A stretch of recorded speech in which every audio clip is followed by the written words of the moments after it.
Hello students, welcome back to the next lecture of class 9th NLM। आज students हम पढ़ेंगे impulse के बारे में। ठीक है, तो फ्रिक्शनल फोर्स हो गया, नॉर्मल फोर्स हो गया, और कौन सा फोर्स हुआ, टेंशन फोर्स हो गया। ठीक है, तो आज हम करते हैं इम्पल्स। एक और रह गया स्प्रिंग फोर्स, वो फॉलोइंग लेक्चर्स में हम पढ़ेंगे। आज इम्पल्स पढ़ते हैं। ठीक है स्टूडेंट्स, इम्पल्स क्या होता है? इम्पल्स झटका। ठीक है, अगर हिंदी में मैं लिखूं झटका, तो अब झटके को हमने इस लेक्चर में पढ़ना है। ठीक है, लेट्स स्टार्ट। अब स्टूडेंट्स सबसे पहले इम्पल्स को डिफाइन करते हैं। ठीक है, इम्पल्स को डिफाइन करने से पहले आपको इम्पल्सिव फोर्स के बारे में पता होना चाहिए। ठीक है, इम्पल्सिव फोर्स। अब स्टूडेंट्स इम्पल्सिव फोर्स क्या होता है? फोर्स विच एक्ट, मतलब large force acts for a very small time. ठीक है, तो बहुत बड़ा फोर्स बहुत कम टाइम के लिए लगे, ऑब्वियस झटका ही हो गया ये। ठीक है, बहुत ज़्यादा फोर्स वो कम टाइम के लिए लगेगा। तो जैसे आप दरवाज़ा खोलते हो। अब स्टूडेंट्स दरवाज़ा खोलने के दो तरीके होते हैं, या तो आप हैंडल पकड़ के खोलते हो, ठीक है, या आप एकदम से झटका मारते हो। ठीक है, मतलब कि बहुत ज़्यादा फोर्स कम टाइम के लिए लगाते हो, वो खुल जाता है। ठीक है, तो दरवाजे खोलने के दो तरीके हैं, या तो स्टेडी फोर्स लॉन्ग टाइम के लिए लगे, ठीक है, या large force for a very small time के लिए लगे। ठीक है ना, तो मतलब कि चीज़ें हैं दो तरीके से होती हैं, या तो स्टेडी फोर्स कुछ कांस्टेंट फोर्स ज़्यादा टाइम के लिए लगाओ, या बहुत ज़्यादा फोर्स कम टाइम के लिए लगा दो। ठीक है, तो लार्ज फोर्स कम टाइम के लिए लगाएंगे तो उसे इम्पल्सिव फोर्स कहते हैं, उसे हम झटका कहते हैं।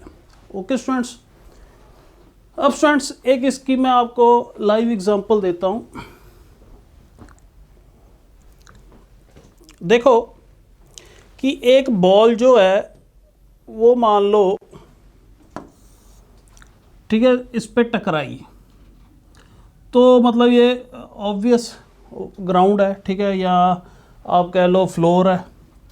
फ्लोर पे बॉल टकराती है 20 मीटर पर सेकंड से, और वो रिबाउंड भी हो जाती है, मतलब 20 मीटर पर सेकंड से ही वो रिबाउंड हो जाती है। ठीक है, 1 kg की बॉल लगा लो।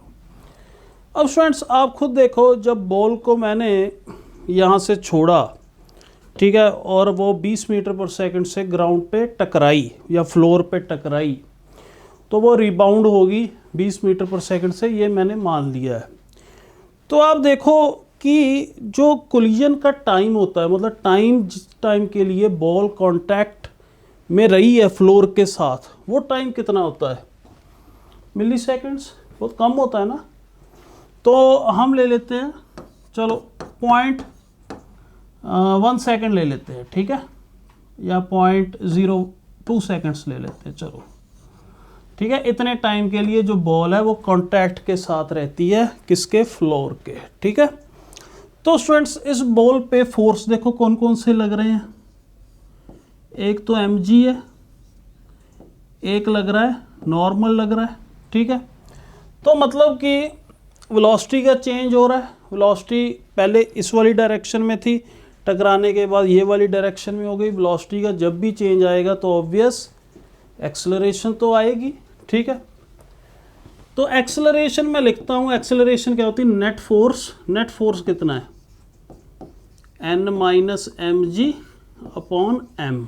ठीक है, तो स्टूडेंट्स यहाँ पे एक्सेलरेशन कितनी हो रही है देखा जाए, v minus you by T. ठीक है, तो आप इस डायरेक्शन को पॉजिटिव मान लो, नीचे वाली नेगेटिव, तो final velocity +20 minus initial velocity -20 upon time कितना है 0.02, तो ये आ गया 40 अपॉन 2, तो ये आ गया 2000। ठीक है, 2000 मीटर पर second square is the acceleration. तो यहाँ से आप देखो मास तो 1 kg है, 2000 is equal to n minus obvious 1 into G 10 ले लो। तो स्टूडेंट्स ये कितना आ रहा है 2010, ठीक है ना। तो मतलब कि ये जो नॉर्मल फोर्स आया जो फ्लोर ने बॉल पे लगाया, इतना फोर्स है, काफ़ी ज़्यादा फोर्स है। और ये जो फोर्स है ये कितने टाइम के लिए लगा, सिर्फ 0.02 सेकंड्स के लिए, मतलब बहुत लार्ज फोर्स बहुत कम टाइम के लिए लगा है। ठीक है, so this normal force which is exerted by ground या exerted by the floor on the ball is impulsive. ठीक है, तो ये इम्पल्सिव फोर्स है। वैसे ही आप दीवार पे कोई बॉल फेंकोगे, ठीक है, बॉल मान लो टकराई 10 मीटर पर सेकंड से, रिबाउंड भी करी, तो दीवार के साथ कांटेक्ट कितने टाइम का होता है, वो भी बहुत कम होता है, मिली सेकेंड्स में होता है, उसकी रेंज में होता है, तो वो भी इम्पल्सिव फोर्स हो जाएगा। ठीक है, तो ये स्टूडेंट्स इम्पल्सिव फोर्स है। अब आप ये देखो 2010 इज अप्रॉक्सीमेटली इक्वल टू 2000। ठीक है, अगर हम mg इंक्लूड भी ना करें, मतलब कि कांटेक्ट के टाइम, कोलिजन के टाइम, जब मतलब इसका कांटेक्ट है इसके साथ, तब जो फोर्स लग रहा है, नेट फोर्स लग रहा है, that is n minus M G. अगर mg इंक्लूड ना करें तो अप्रॉक्सीमेटली आंसर उतना ही आ रहा है। ठीक है, अगर मैं mg इंक्लूड ना करता तो नॉर्मल की वैल्यू क्या आती, n/m, तो n की वैल्यू क्या आ जाती 2000 आ जाती, वो 2010 के अप्रॉक्सीमेट इक्वल ही है। तो मेरे कहने का मतलब क्या है कि जब कांटेक्ट हो रहा है, n is the impulsive force, ये इम्पल्सिव फोर्स है, इसके आगे mg की कोई औकात नहीं है। mg की इस इम्पल्सिव फोर्स के आगे जो नॉर्मल फोर्स था, ये इम्पल्सिव एक्ट कर रहा था इस सिचुएशन में, इसके सामने कोई औकात नहीं है। mg को आप एक्सक्लूड भी कर सकते हो, ठीक है, इग्नोर भी कर सकते हो mg को। ओके स्टूडेंट्स, तो this n is the impulsive force. अब स्टूडेंट्स यहाँ पे हमने एक जो इम्पल्सिव फोर्स है 2000 या 2010, ठीक है, आप मर्जी 2000 ले लो। अब ये जो फोर्स मैंने कांस्टेंट मान लिया, कांस्टेंट तो नहीं होएगा फोर्स, कांस्टेंट इसीलिए ये कांस्टेंट आया क्योंकि मैंने एक्सेलरेशन यहाँ पे कांस्टेंट मानी थी। मगर ये जो फोर्स है इम्पल्सिव फोर्स, जो कि फ्लोर जो है वो बॉल पे लगा रही है, that is not constant, it is varying with time. इसको समझने की कोशिश करो।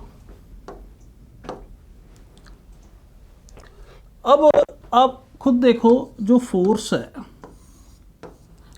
फोर्स और टाइम, ठीक है, t इज इक्वल टू 0, और कितने टाइम के लिए कांटेक्ट में रहा 0.02 सेकेंड्स। ठीक है, इस टाइम के लिए फोर्स इज नॉट कांस्टेंट। आप खुद देखो, फील करके देखो, जब स्टूडेंट्स कांटेक्ट हुआ time t is equal to 0 पे बॉल का फ्लोर के साथ, अब जैसे जैसे टाइम बढ़ रहा है तो बॉल जो है ये अब चपटी होती जाएगी, मतलब कि चिप्पी होती जाएगी। ठीक है ना, मतलब कि हो क्या रहा है, time t is equal to 0 पे ये मतलब स्फेरिकली है। तो जैसे जैसे टाइम बढ़ रहा है, ठीक है, फोर्स बढ़ रहा है, तो ऑब्वियस मतलब कि ये जो नॉर्मल फोर्स जो ग्राउंड लगा रहा है इस पे, ये बढ़ रहा है जैसे जैसे टाइम बढ़ेगा। ठीक है, जैसे आप खुद देखो बॉल आई, ठीक है, अब time t is equal to 0 पे जस्ट कांटेक्ट बनना शुरू हुआ। तो जैसे जैसे टाइम बढ़ेगा तो मतलब कि फोर्स बॉल पे बढ़ता जाएगा। देखो पहले बॉल आई, time t is equal to 0 पे कांटेक्ट बनना शुरू हुआ। अब जैसे जैसे बॉल टाइम बढ़ रहा है मतलब कि कांटेक्ट फोर्स अब बढ़ता जाएगा। अब खुद देखो, ठीक है, बॉल पे फोर्स बढ़ता जाएगा फ्लोर से जो फोर्स आएगा बॉल पे लग रहा है वो बढ़ता जाएगा, उसके कारण बॉल में चिप पड़ता जाएगा, ठीक है, बॉल चपटी होती जाएगी। तो स्टूडेंट्स ये अब नॉर्मल फोर्स बढ़ रहा है, ठीक है। अब फाइनली जब मतलब मैक्सिमम चिप भी हो गई तो नॉर्मल फोर्स मैक्सिमम हो जाएगा, ठीक है। अब यहाँ से लेकर यहाँ तक कांटेक्ट बन रहा था, कांटेक्ट इज फॉर्मिंग, ठीक है। अब दोबारा फिर क्या होएगा, अब कांटेक्ट छूटने लगेगा, दोबारा ये सिचुएशन आएगी, ठीक है। अब नॉर्मल फोर्स कम होता जाएगा। अब खुद देखो, पहले बॉल आई, ठीक है, कांटेक्ट बढ़ता गया, एक टाइम पे कांटेक्ट मैक्सिमम हो गया, उसके बाद बॉल ने छूटना भी है ना इससे, फ्लोर से, जब वो छूटने लगेगी तो कांटेक्ट फोर्स कम होता जाएगा। तो मतलब कि ग्राफ कैसा आएगा इसका, ऐसा आएगा, ठीक है। तो मतलब कि फोर्स जो है देख लो, इतने कम टाइम के लिए भी जो फोर्स है वो कांस्टेंट नहीं है, फोर्स वेरी हो रहा है, ठीक है। तो ये स्टूडेंट्स मैक्सिमम वैल्यू होती है फोर्स की। तो मतलब कि इतने कम टाइम के लिए मैक्सिमम वैल्यू निकालनी बहुत मुश्किल होती है, इसीलिए हम एवरेज ले लेते हैं, ठीक है। मतलब कि जो हमारा जो फोर्स आया था ना 2010 ले लो, वो एक्चुअल में एवरेज था। अगर मैं बात करूं वो यहाँ पे कहीं पे आएगा 2010, ठीक है। तो मतलब कि मैक्सिमम वैल्यू इससे भी ज़्यादा है, ठीक है। तो मतलब कि मैक्सिमम वैल्यू इससे भी ज़्यादा है। तो इतने कम टाइम के लिए मैक्सिमम वैल्यू फाइंड आउट करनी मुश्किल रहती है, इसलिए हम एवरेज वैल्यू ले लेते हैं, ठीक है। तो मतलब कि ये बात है। तो ऐसे भी कह सकते हैं इतने कम टाइम के लिए क्या वेरिएबल, ठीक है, इतने कम टाइम के लिए क्या वेरिएबल हम कांस्टेंट वैल्यू ही मान लेते हैं। ओके स्टूडेंट्स, तो ये इम्पल्सिव फोर्स का आपको मैंने टाइम के साथ ग्राफ बनाया। अब स्टूडेंट्स इम्पल्स होती क्या है, ये तो अभी तक मैंने बताया ही नहीं। It is the change in momentum, momentum में चेंज होगा। तो इसको मैं ऐसे भी लिख सकता हूं, इम्पल्स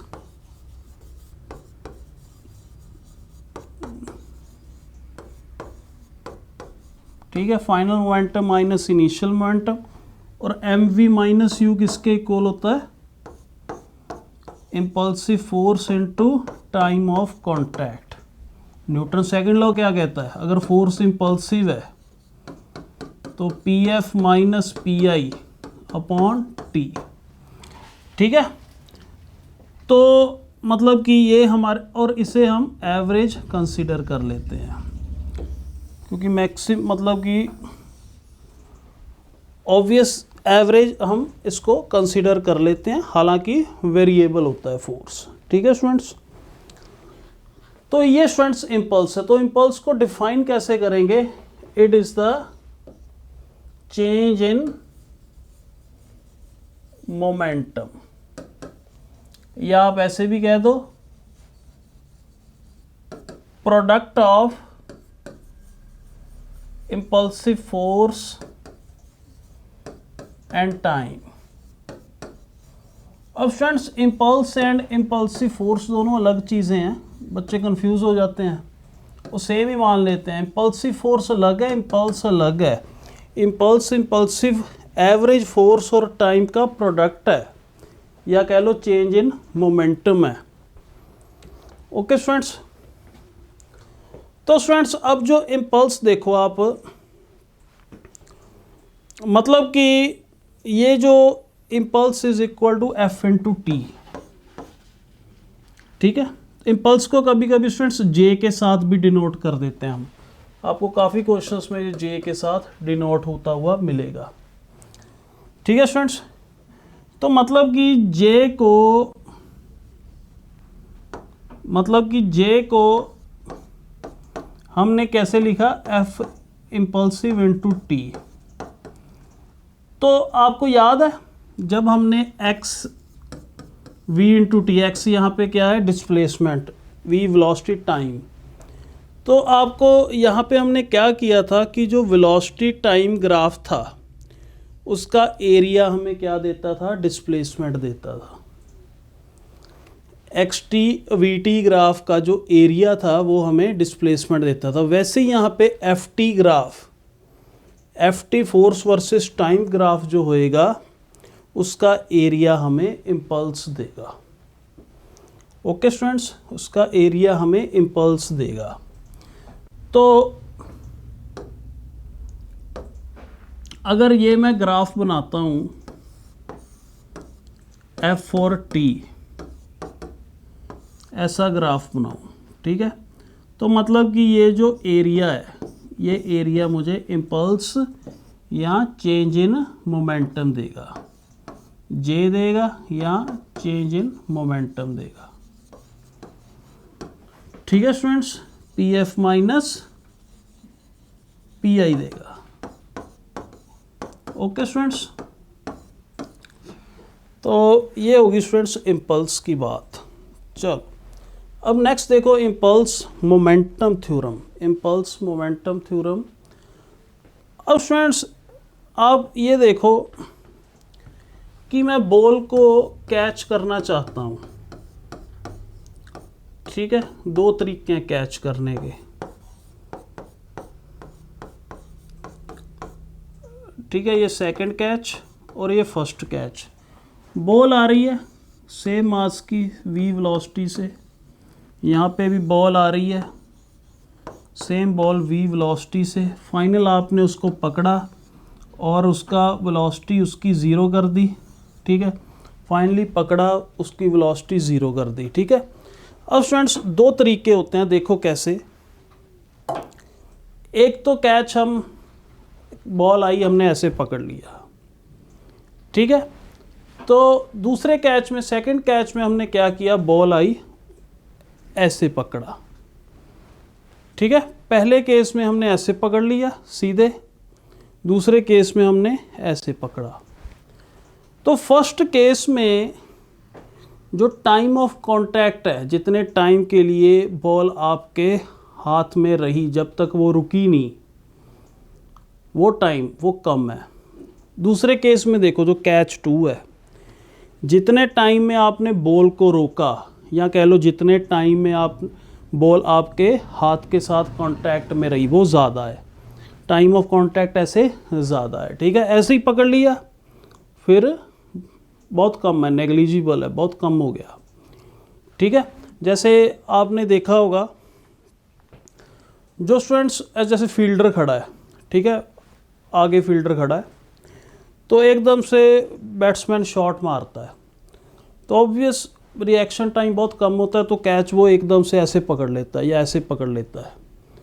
ठीक है, मतलब कि ऑब्वियस इतनी सेंस नहीं रहती कि मैं हाथों को पीछे करूं। ठीक है, एकदम से कैच आया, उसने ऐसे एकदम से पकड़ लिया, तो आपने देखा होगा वो हाथों को ऐसे करता है, करता होता है ना, मतलब कि हाथों को महसूस होता है।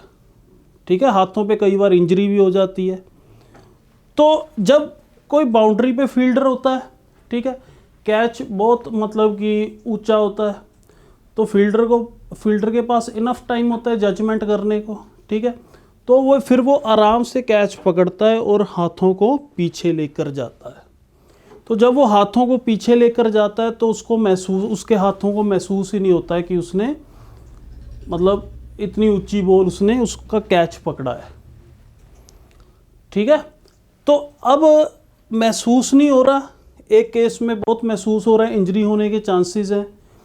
तो एक केस में फोर्स बहुत ज़्यादा लग रहा है आपके हाथों पे, दूसरे केस में बहुत कम लग रहा है जब उसने पीछे को हाथ किए, ठीक है। जहाँ कैच पकड़ने को उसने टाइम लगाया, या कह लो जितने टाइम में बॉल रोकी आपने वो ज़्यादा है, ठीक है, या कह लो टाइम ऑफ कांटेक्ट बॉल का ज़्यादा है, ठीक है। तो स्टूडेंट्स पहला कैच मान लो T1 टाइम में पकड़ा, दूसरा T2 टाइम में पकड़ा। तो मतलब कि अब आप देखो चेंज इन मोमेंटम सेम है, PF माइनस PI, ये दोनों केसेस में सेम है, ठीक है। दोनों केसेस में क्या है, 0 माइनस MV है, ठीक है। तो अब यहाँ पे इम्पल्सिव फोर्स 1 इंटू T1, यहाँ पे impulsive force F2 into T2। अब फ्रेंड्स आप ये देखो, अगर T2 is greater than T1, ठीक है। अब देखो LHS लेफ्ट हैंड सेम है, तो लेफ्ट हैंड सेम है तो राइट हैंड साइड को भी सेम होना चाहिए, मतलब F1 T1 must be equal to F2 T2। अगर स्टूडेंट्स T2 T1 से ज़्यादा है, मतलब कैच सेकंड आपने ज़्यादा टाइम लिया बॉल को रोकने के लिए, या ज़्यादा टाइम के लिए आपने कांटेक्ट रखा बॉल के साथ, ठीक है, हाथों का। तो मतलब अगर T2 ज़्यादा है, T2 is greater than T1, then F2 must be less than F1। अगर ये इससे ज़्यादा है तो इसको इससे कम होना पड़ेगा ना, ताकि क्वालिटी मेंटेन रहे। तो स्टूडेंट्स आप खुद देखो, पहले कैच में जो आपके हाथों को फोर्स लगा वो ज़्यादा है, ठीक है, क्योंकि पहला कैच मतलब कि क्या हुआ, आपने ऐसे पकड़ा, ठीक है, मतलब बॉल बहुत कम टाइम में रुक गई, ठीक है। दूसरे केस में आपने थोड़ा ज़्यादा टाइम में रोकी है। तो अगर ज़्यादा टाइम में रोकी है तो आपके हाथों को फोर्स कम लगेगा, आपके हाथों को महसूस कम होएगा, हाथों को इंजरी होने के चांसेस बहुत कम होंगे।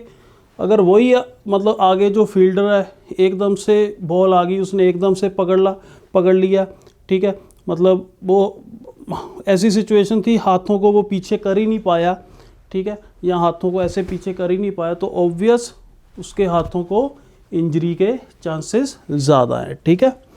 तो यही स्टूडेंट्स इम्पल्स मोमेंटम थ्योरम क्या होती है, F1 T1 is equal to F2 T2।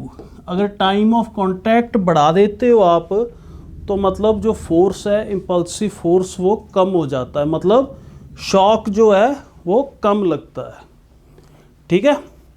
तो यही है स्टूडेंट्स, मतलब कि इसको अगर डिफाइन करेंगे तो कैसे करेंगे, large force for small time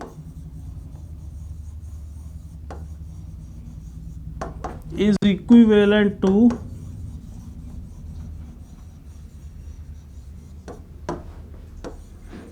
small force for long time। अब स्टूडेंट्स इसकी बहुत सारी एप्लीकेशंस आप हमारी रियल लाइफ में, ठीक है। एक तो कैच वाली होगी, ठीक है, दूसरी आप देखो, आप मान लो किसी हाइट से कूद रहे हो, अगर तो कंक्रीट फर्श पे कूदोगे तो ऑब्वियस आपकी टांगों के टूटने के चांसेस बहुत ज़्यादा है। अगर वही आप गद्दे पे कूदे या कुशन में कूदे तो मतलब ऑब्वियस आप सेफ लैंडिंग कर जाओगे। मतलब कि क्या हो रहा है, अगर आप गद्दे पे कूद रहे हो तो टाइम ऑफ कांटेक्ट बढ़ रहा है, टाइम ऑफ कांटेक्ट बढ़ रहा है तो फोर्स आपकी जो टांगों को लगेगा वो कम लगेगा एज कंपैरिजन टू अगर आप फर्श पे गिर रहे हो तो टाइम ऑफ कांटेक्ट बहुत कम है, तो बहुत ज़्यादा फोर्स आपकी टांगों को लगेगा, टांग टूट भी सकती है, ठीक है। तो यही है एप्लीकेशंस, पहले तो कैच वाली, ठीक है, दूसरी होगी जंप वाली। अब जैसे आपके बाइक्स पे शॉकर्स लगे होते हैं, स्प्रिंग्स, शॉकर क्या होता है, स्प्रिंग होता है, तो शॉकर भी क्या करता है, स्प्रिंग भी क्या करता है कि टाइम ऑफ कांटेक्ट को बढ़ा देता है। जैसे मान लो आप जा रहे हो, आगे हम्प आ गया, ठीक है, या मतलब कह लो कुछ सड़क ऐसी है, तो मतलब अगर हम्प आया एकदम से शॉक लगा तो जो स्प्रिंग है वो शॉक को एब्जॉर्ब कर जाता है। मतलब क्या होता है उसमें टाइम ऑफ कांटेक्ट जो है स्प्रिंग का, स्प्रिंग टाइम ऑफ कांटेक्ट बढ़ा देता है, जिसके कारण शॉक फोर्स जो इम्पल्सिव फोर्स वो कम हो जाता है। ठीक है, जैसे शॉकर्स। और स्टूडेंट्स जैसे जो टूटने वाली क्रोकरी होती है वो थर्माकोल के डब्बे में पैक करते हैं जब हम एक जगह से दूसरी जगह लेकर जाते हैं। क्यों? क्योंकि अगर वही ट्रांसपोर्टेशन अगर ट्रांसपोर्ट करना है तो ऑब्वियस रास्ते में झटके लगेंगे। तो थर्माकोल का डब्बा जो है वो थर्माकोल क्या करता है, टाइम ऑफ कांटेक्ट बढ़ा देता है, जिसके कारण इम्पल्सिव फोर्स कम हो जाता है। तो आपकी क्रोकरी सेफली एक जगह से दूसरी जगह आप ट्रांसपोर्ट कर सकते हो। ठीक है, तो टूटने वाली क्रोकरी। तो इस तरीके से ये एप्लीकेशंस हैं, आप इसको एलैबोरेट कर सकते हो जब भी आपसे पूछा जाए। अब students momentum, conservation of momentum आ जाता है। ठीक है, ये भी काफ़ी इम्पोर्टेंट है। अब स्टूडेंट्स आप खुद देखो, इसको पहले डिफाइन करते हैं। डेफिनेशन स्टूडेंट्स क्या कहती है कि अगर कोई आइसोलेटेड सिस्टम है, आइसोलेटेड सिस्टम मतलब कि वो सिस्टम जिसमें एक्सटर्नल फोर्स ज़ीरो है, सिर्फ इंटरनल फोर्सेस हैं, उसमें इनिशियल मोमेंटम सिस्टम का वो इक्वल हो जाता है फाइनल मोमेंटम के। जैसे मैं एक आपको एग्जांपल बताता हूँ। ये एक बॉल है m1 की जो u1 से जा रही है, एक बॉल m2 जो u2 से जा रही है। ठीक है, ऑब्वियस कोलाइड हो गई दोनों बॉल्स। कोलाइड के लिए u1 must be greater than u2। ये अगर वेलोसिटी इससे ज़्यादा होगी तभी टकराएंगे ना, तो मतलब m1 m2 टकरा गए। उसके बाद फाइनल वेलोसिटी टकराने के बाद m1 की वेलोसिटी v1 होगी और m2 की v2 होगी। तो principle of conservation of momentum क्या कहता है, m1 u1 plus m2 u2 is equal to m1 v1 plus m2 v2। और ये जो सिस्टम है, सिस्टम इज आइसोलेटेड। ठीक है, ये आइसोलेटेड सिस्टम है m1 m2 का। आइसोलेटेड स्टूडेंट्स क्यों है? क्योंकि इसमें सिर्फ इंटरनल फोर्सेस है।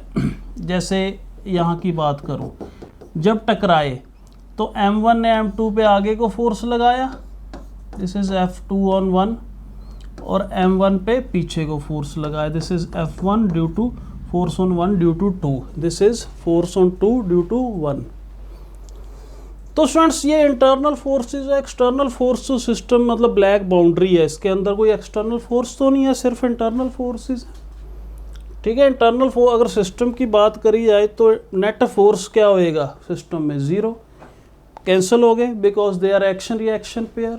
ठीक है, तो अब स्टूडेंट्स ये जो फॉर्मूला है वेरी इंपॉर्टेंट, इसको डिराइव करते हैं, इसकी डेरिवेशन भी इंपॉर्टेंट है। तो यही सिचुएशन ले लेते हैं स्टूडेंट्स।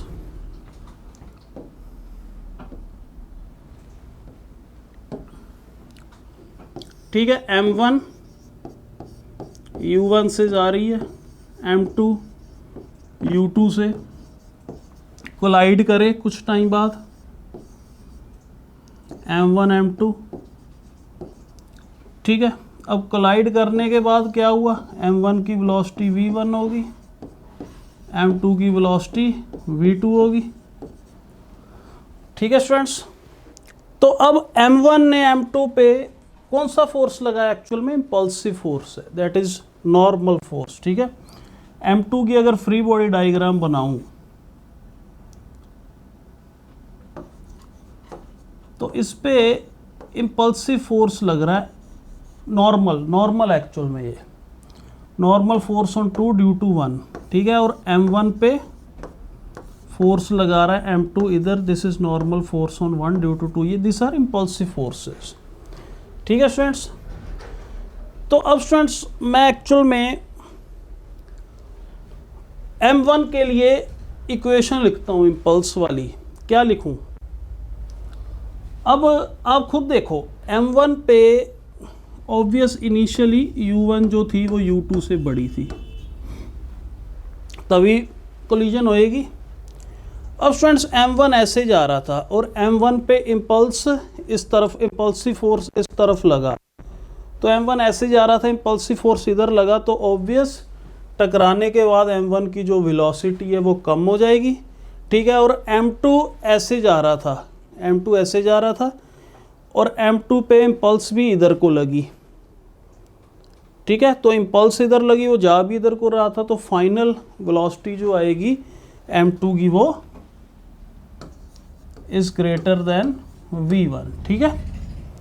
तो स्टूडेंट्स चलो इक्वेशन लिखते हैं। n12, ठीक है। अब स्टूडेंट्स ये पॉजिटिव साइड मान लो, ये नेगेटिव, n12 नेगेटिव है, टाइम ऑफ कांटेक्ट मतलब जिस टाइम के लिए कांटेक्ट में रहे हैं, to t। Final m1 v1 minus m1 u1। अब 2 के लिए बात आ जाती है। अब 2 पे n21 आगे लग रहा है, m2 v2 minus m2 u2। Okay students, ये m1 के लिए इक्वेशन लिखी है, ये m2 के लिए लिखी है। अब स्टूडेंट्स हमें ये भी पता है n12 is equal to n21 magnitude wise देखा जाए। क्यों?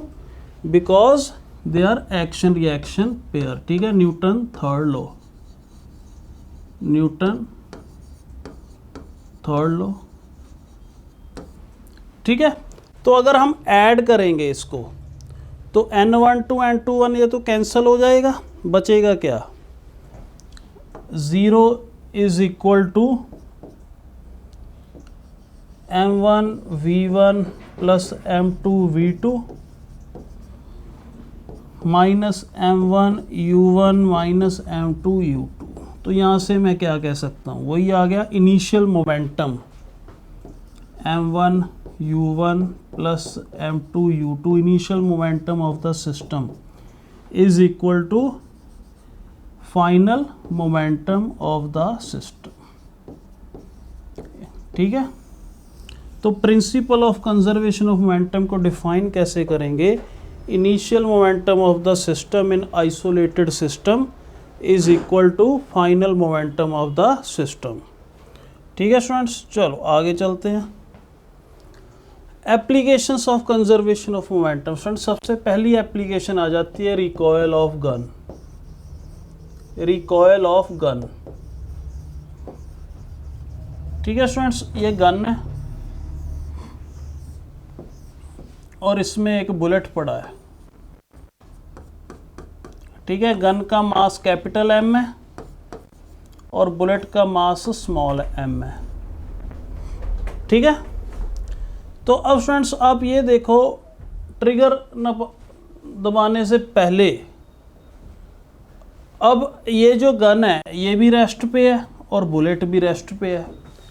तो बिफोर ट्रिगरिंग, ट्रिगर दबाने से पहले सिस्टम किसका बना हुआ है? गन और बुलेट का, ठीक है। तो गन एंड बुलेट का सिस्टम है। इनिशियल मोमेंटम बिफोर ट्रिगरिंग क्या है? दोनों की वेलोसिटी 0 है, 0, ठीक है। अब ट्रिगर दबाने के बाद क्या हुआ, जो बुलेट है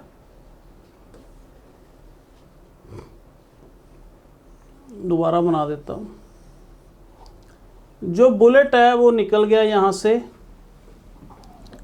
v वेलोसिटी से, v वेलोसिटी से बुलेट निकल गया, ठीक है, ट्रिगर दबाने के बाद। तो अब स्टूडेंट्स ऑब्वियस ये जो गन है, गन भी पीछे को आएगी, तो मोमेंटम चलो कंजर्व करते हैं। इनिशियल 0 है, फाइनल कितना है, ठीक है। तो मतलब इसकी वेलोसिटी मैं चलो u मान लेता हूँ, ठीक है, गन की। तो m into U plus small m into V, दोनों इक्वेट कर दो, initial is equal to final. तो स्टूडेंट्स यहाँ पे u की वैल्यू क्या आ जाएगी, minus M V by capital M, ये आ गई। ये u किसकी वेलोसिटी है, गन की। अब स्टूडेंट्स माइनस साइन क्या बता रहा है, माइनस साइन ये बता रहा है कि ये जो गन है ये पीछे को आएगी u वेलोसिटी से। जैसे ही आप ट्रिगर दबाओगे इसको पीछे को झटका लगेगा और ये u वेलोसिटी से पीछे को आएगी। ठीक है, इसको हम रिकॉइल कहते हैं। जब भी आप ट्रिगर दबाते हो तो मतलब कि ये आगे को जाएगी और गन पीछे को। ठीक है, इसको न्यूटन थर्ड लॉ से भी देख सकते हैं। मतलब कि एक्शन किस पे हो रहा है, बुलेट पे हो रहा है आगे को, तो रिएक्शन गन पे हो रहा है पीछे को। ठीक है, और अगर इन टर्म्स ऑफ वेलोसिटी बात करें, अगर v वेलोसिटी से बुलेट निकल रही है तो ये u वेलोसिटी से पीछे को गन आएगी। ठीक है, this is students recoil velocity, this is recoil velocity.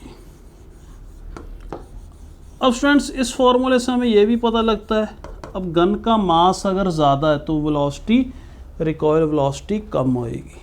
ठीक है, बाकी रिकॉइल की अगर बात करें तो आजकल जितनी भी गेम्स जैसे फ्री फायर हो गया, पबजी हो गया, जो वो खेलते हैं बच्चे, उनको रिकॉइल का ज़्यादा ज्ञान होगा।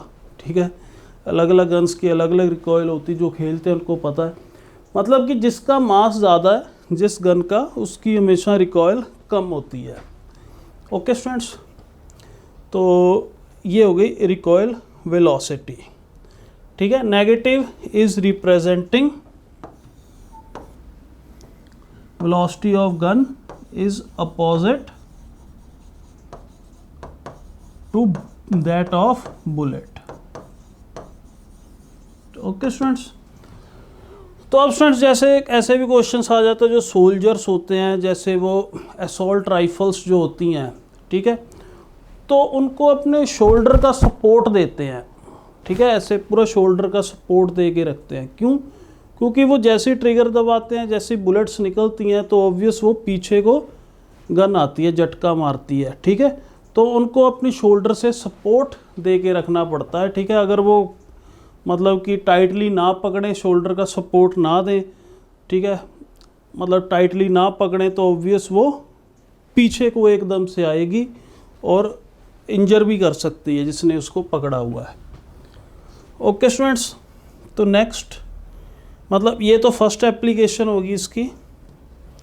सेकंड स्टूडेंट्स एप्लीकेशन है explosion of the bomb. Explosion of bomb,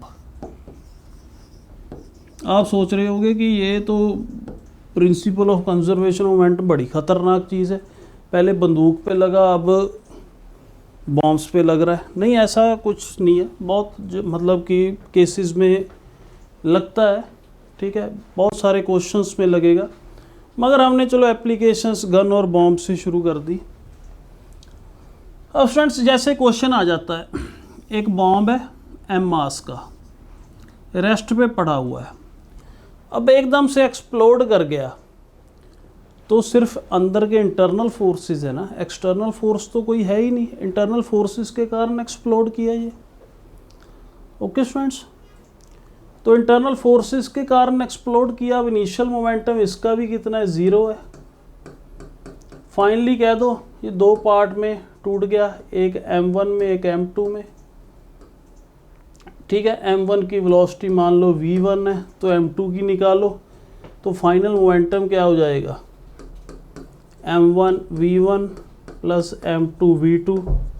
ठीक है, इसकी वेलोसिटी v2 मान ली मैंने, इन दोनों को इक्वेट कर दो तो v2 किसके इक्वल आ जाएगा, minus m1 v1 upon m2।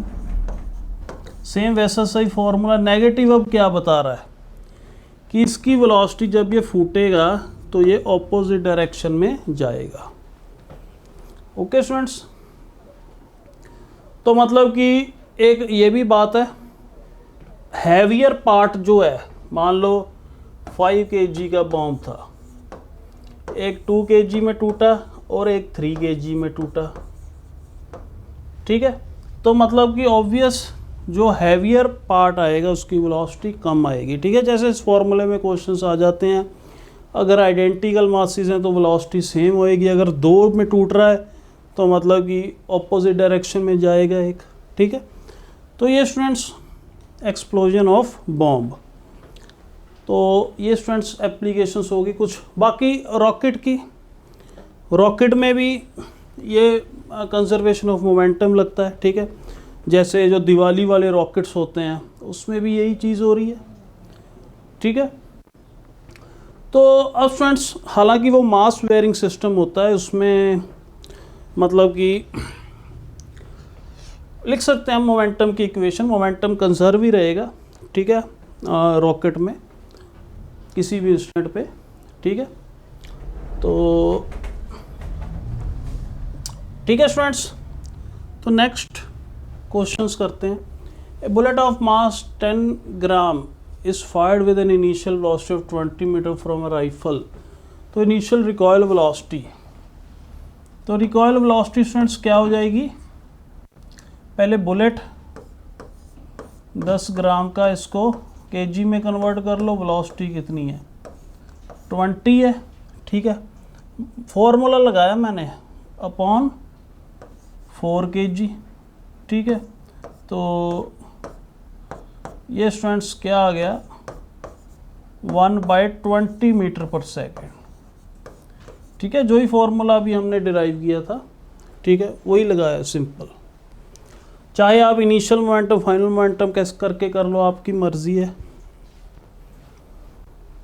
2 objects हैं 100 gram and 200 gram are moving along the same line direction with velocities, they collide after the collision second जो है वो 1.67 से जा रहा है।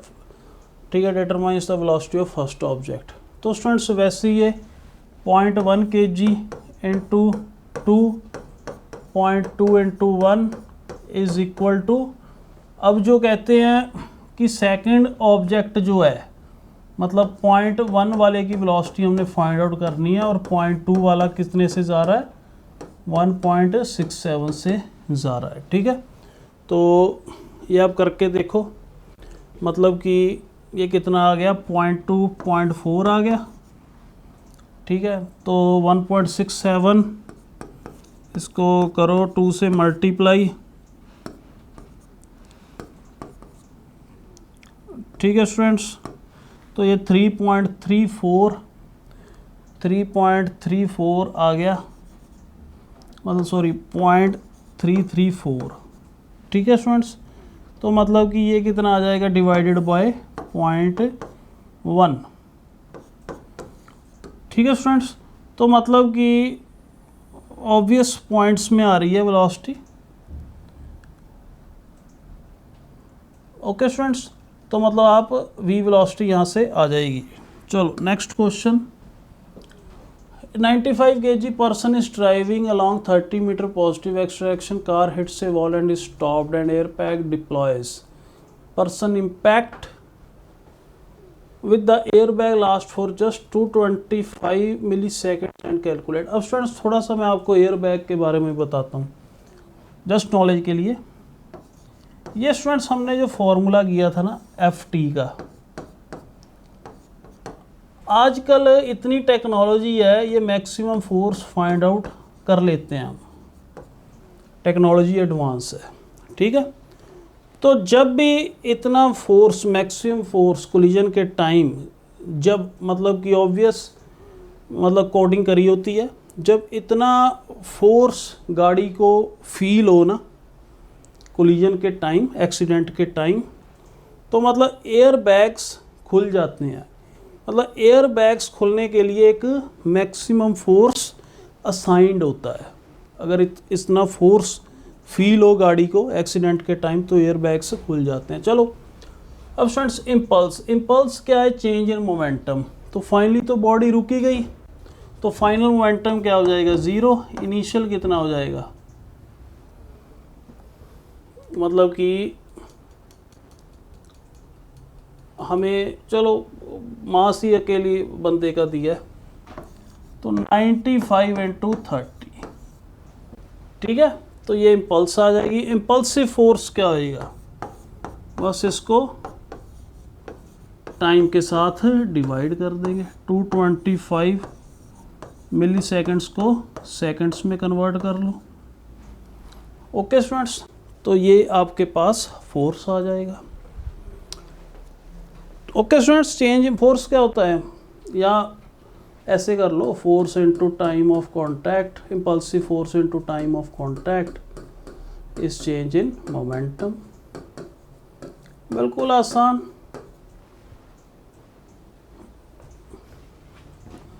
अब अगला क्वेश्चन, ए बॉडी है 3 मीटर पर सेकंड से जा रही है, collides head on with B जो कि ऑपोजिट डायरेक्शन में जा रही है। After collision both objects coalesce, मतलब कि दोनों ऑब्जेक्ट्स स्टिक हो गए। Then they move with common velocity. ऐसे हुआ स्टूडेंट्स, 2 kg 3 से जा रहा है और 1 kg 4 से आ रहा है। ठीक है, तो initial momentum students vector quantity है, इसको पॉजिटिव मान लो, इसको नेगेटिव मान लो। तो इनिशियल मोमेंटम कितना है, 6 - 4 2। और फाइनल मोमेंटम में क्या हुआ, दोनों बॉडीज स्टिक हो गई हैं, स्टिक होके एक बॉडी बन चुकी है 3 kg की। ठीक है, 3 kg इंटू v, तो ये क्या आ जाएगा 2/3 मीटर पर सेकेंड। ओके स्टूडेंट्स, तो ये हमारा लेक्चर था इम्पल्स के रिलेटेड। ठीक है, तो